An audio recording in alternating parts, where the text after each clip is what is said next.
Hello everybody. So this series is going to focus on PreCalc and Trig. I'm going to try to keep this as chapters, but not necessarily sections, because I know everybody's book is going to be different than the curriculum that I'm following.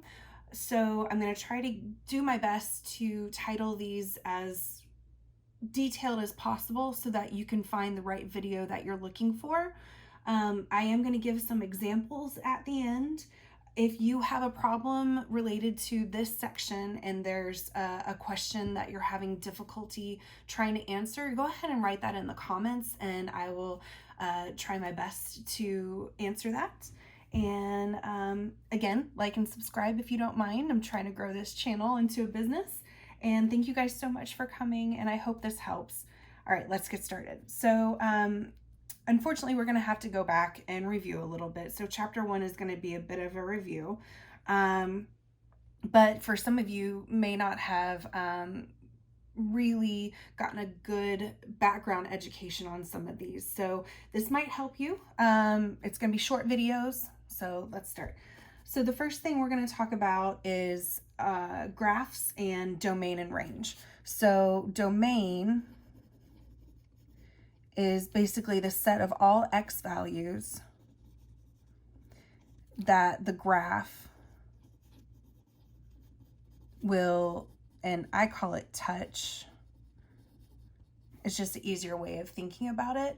So if you look at a graph and you're only looking at the x-axis, okay? So let's say we have a parabola here, okay? So if we take any type of straight, like a toothpick or, this. So let's say this is 5, 4, 3, 2, 4, 3, 2, 1, 2, 3, 4, 5, 6, 5, 6. Okay. So if we do a vertical line, you can see that as we go across the x-axis, the graph really kind of hits at 4 or -4 here, right?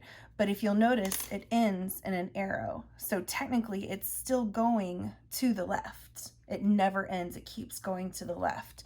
So it's going to reach -infinity because it's going to touch all these x values, okay? Same thing happens over here. Even though we have our paper clip and it looks like it ends at x equals +4, since it ends in an arrow, it's going to keep going all the way to the right. So it's going to go to +infinity. So the domain for this function is -infinity to +infinity. Okay, now what if we see one that looks like this and it goes like that? Okay, well, on our domain, okay, we go left to right as always. Where does it start? -3. Now, if we notice, this circle is closed. So it starts at 3, okay? Hard start, which means we're going to use a bracket, okay?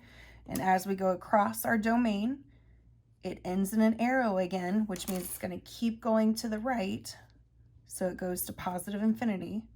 So we know it's going to be 3 with a hard, -3. -3 to +infinity. Now the reason why we use a parenthesis here on the infinities is because it's not an actual number, okay? So that's why we use a parenthesis to differentiate between something that exists, like it does here at -3, and something that does not exist, like here on infinity. Okay, let's do another example. What if I had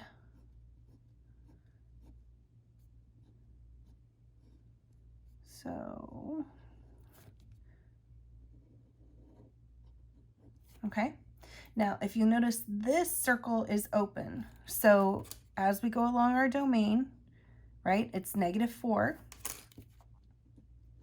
Now, since it's open, it means this graph does not technically exist at x equals -4. So we're going to use a parenthesis, okay? And again, it goes all the way. You know what? Let me give you one that doesn't end in infinity. Okay, there we go. So if we notice, we go along the domain, x equals +1, it ends there, the circle is closed, So we use the bracket. So our domain is -4 to +1. Now let's look at range. So range is kind of the same thing as domain, except now we're looking at the y values that the graph will touch. Okay, so instead of going left to right on our graph, we're now going to go bottom to top because that's what we're looking on our y-axis. Okay, so here's domain. Okay, now let's look at range. All right, so let me give you some numbers. Okay, and okay.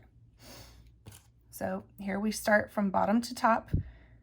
All right, it doesn't hit until y equals 1, right? So it actually exists here. So we do bracket 1, and then we follow it all the way to the top. It ends in arrows, so it means both sides are going to go all the way to positive infinity on the y-axis. So we're going to go to positive infinity and then close with the parenthesis. All right, let's look at the next one. Okay, again, bottom to top. All right, so it starts here. So what is that y value? That y value is 0, and it's filled in. So we do bracket 0, and then again, keep going up. Now, even though this looks like it ends in a right-facing arrow, you have to remember, even though it does face right, it is still going up on the y-axis, okay? So this will still be positive infinity with a parenthesis, okay? Now this one, our y value is -2, and since it's open, again, it's parenthesis -2, okay? Where does it stop? Right here. So what is that y value? 1, 2, 3. So 3 and a bracket. All right, so that is domain and range. Now, the one thing you are going to have to commit to memory are parent functions. So our first one is a straight line, which is our y equals x function. It looks like this. Okay, so whatever x equals, y equals. So you've got 1, 1, 2, 2, -1, -1. So you have a straight line. Okay, then you have your parabola, y equals x squared, which looks like that. Okay, you also have y equals square root x, which looks like this. Y equals x cubed. Oh, I'm running out of room. Okay, and then you also have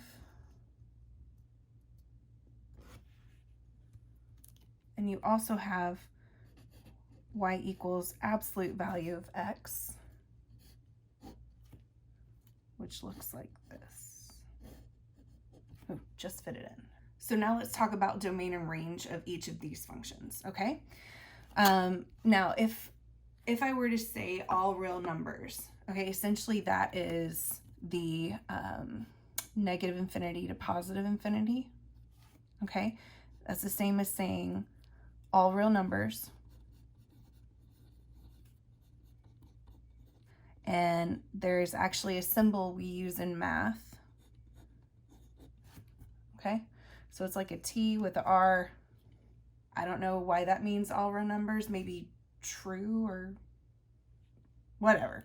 Anyway, that's what we use in math to, instead of writing -infinity to positive infinity or all real numbers, we just use this. Now, you'll have to ask your teacher because some teachers don't use that, but in my classroom we do.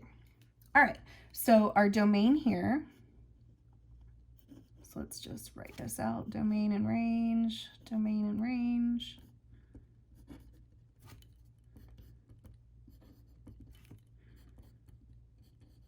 Okay, so since looking on the domain, and again, left to right, so it ends in an arrow going to the left. It ends in an arrow going to the right. So again, negative infinity to positive infinity. So all real numbers. Okay, what about the range? Well, at the bottom, it keeps going down in an arrow. And then at the top, it ends in an arrow. So it keeps going up. So again, all real numbers. All right, now let's look at this one. Again, we did this one earlier. So left to right, it ends in an arrow, and so it's going to keep going left. Ends in an arrow, so it's going to keep going right. So domain is all real numbers. Now what about the range? Okay, it doesn't start, well, it's supposed to start at 0, 0 here. There we go. So it doesn't start until 0, 0. So we have bracket 0. And if we look up, it ends in up arrows. So positive infinity. Okay, now for our square root function. Going along the domain, it doesn't start until 0, and then it ends in an arrow going to the right. So bracket 0, positive infinity. Okay, and again with the range, it doesn't start until 0, and then it ends in an arrow. So 0 and positive infinity again. All right, now what about x cubed? So going along the domain, okay, it starts in an arrow. Even though it's going down, it's still going to the left. So negative infinity. Okay, go along the domain. It ends in an arrow, so it's going to keep going to the right. So positive infinity. So all real numbers. And what about the range? So bottom to top, ends in an arrow, go to the top, ends in an arrow. So all real numbers again. And your absolute value function, so along the domain, ends in an arrow going to the left, ends in an arrow going to the right. So all real numbers.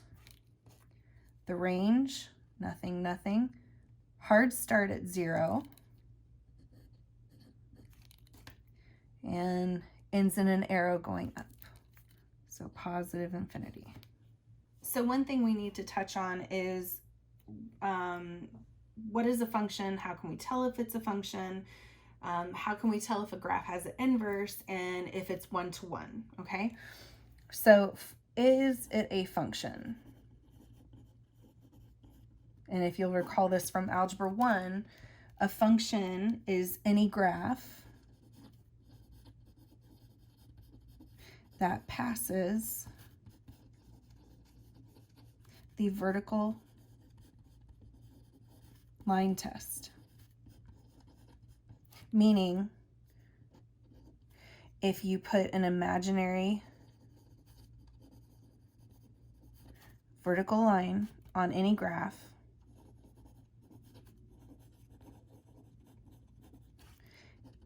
it can only touch once, okay? If it touches more than once, it is not a function. So let's look at this. Let's say we have a graph that looks like this, okay?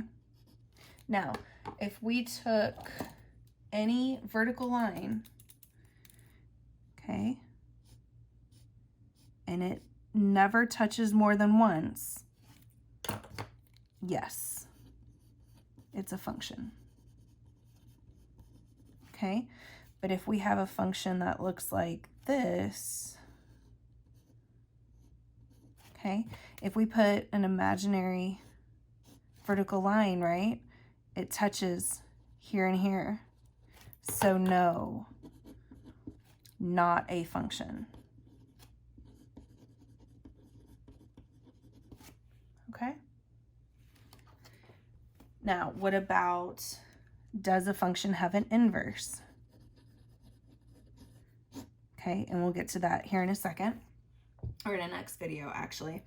For a function to have an inverse, it must pass the horizontal line test.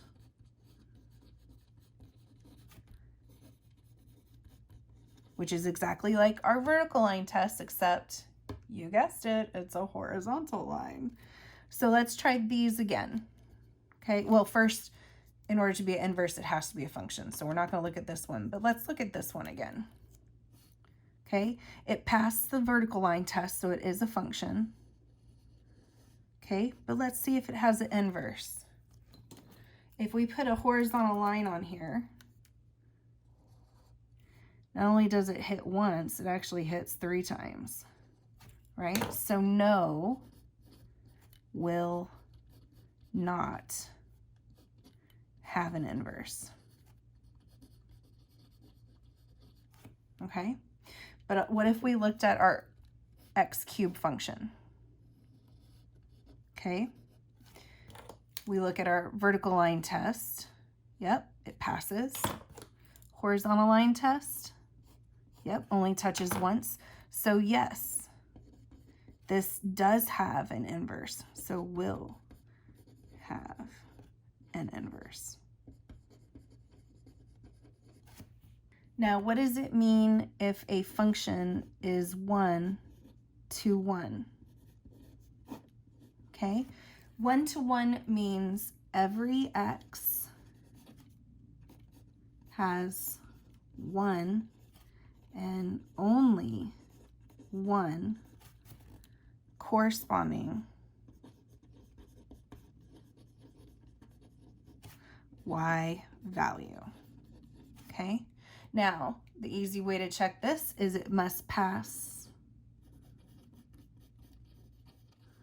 both the vertical line test and horizontal line test.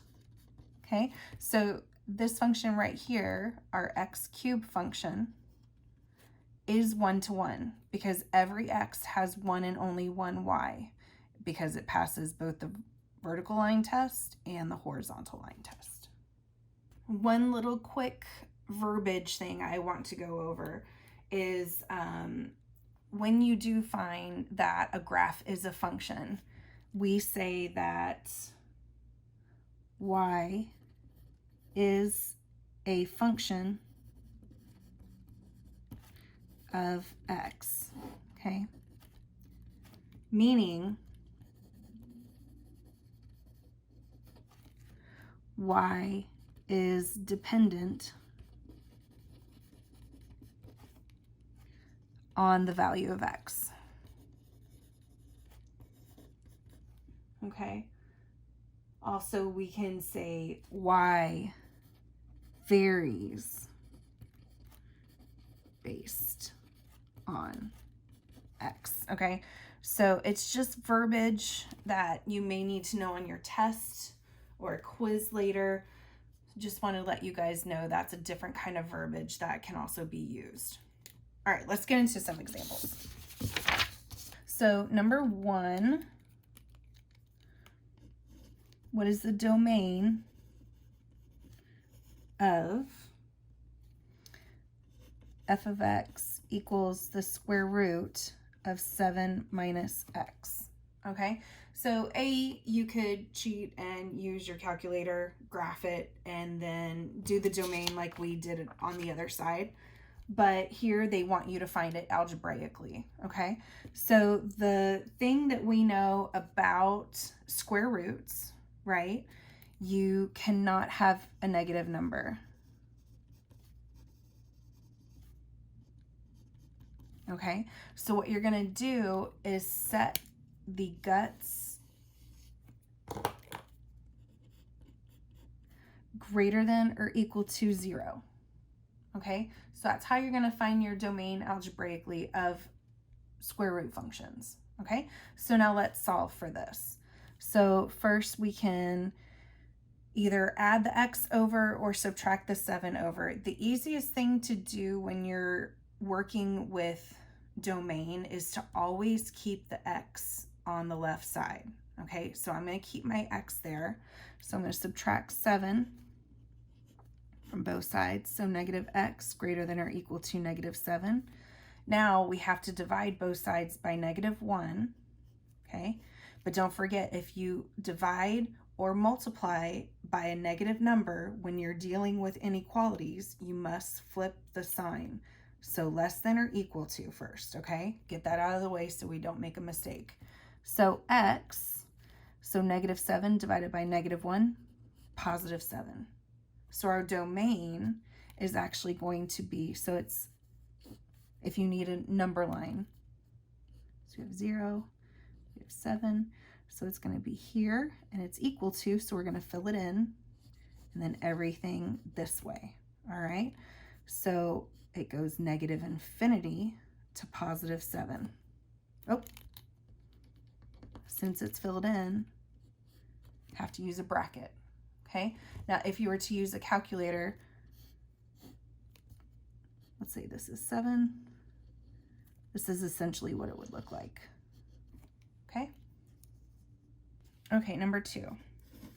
Find the domain of, so we have, let's do f of x square root x plus 2 over x plus 5 and x minus 7.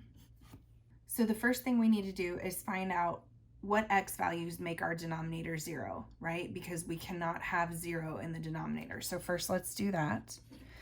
So x plus 5 cannot equal 0, and x minus 7 cannot equal 0, okay? Subtract the 5 over, so x cannot equal -5. Add the 7 over, x cannot equal 7, okay?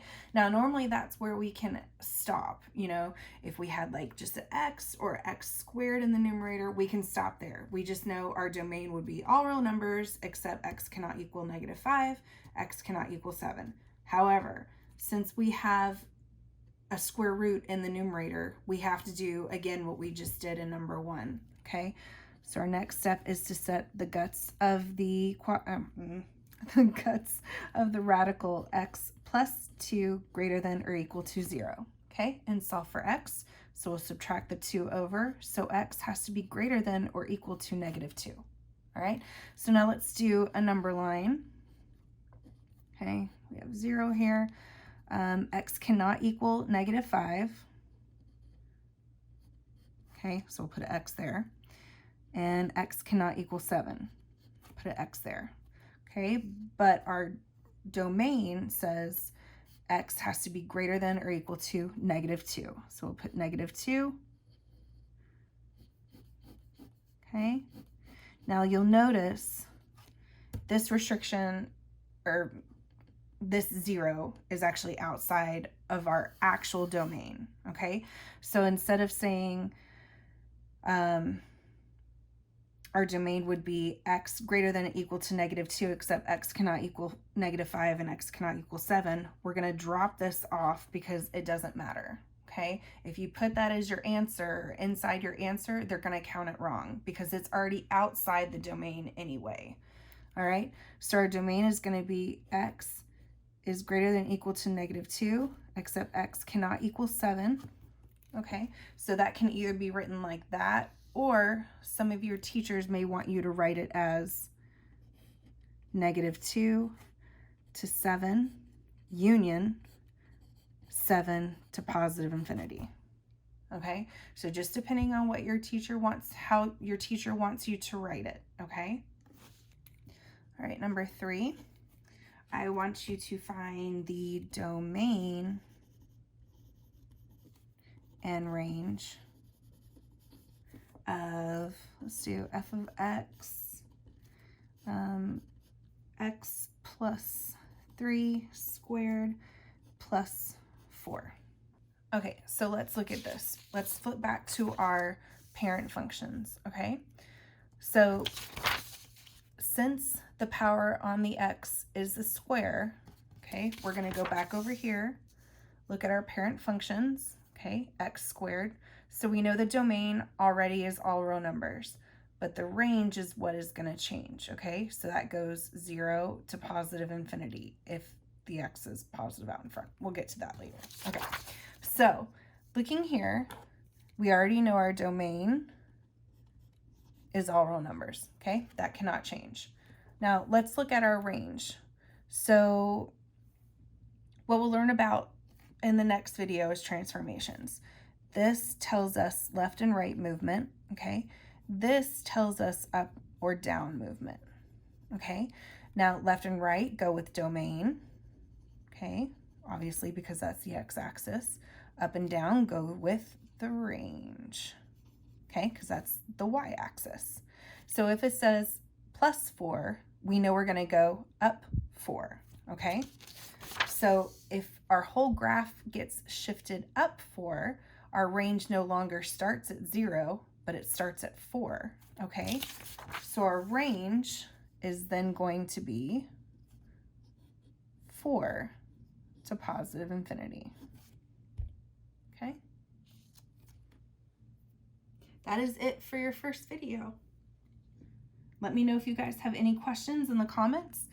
You can also find my email address in my About section on my channel. And thanks for watching.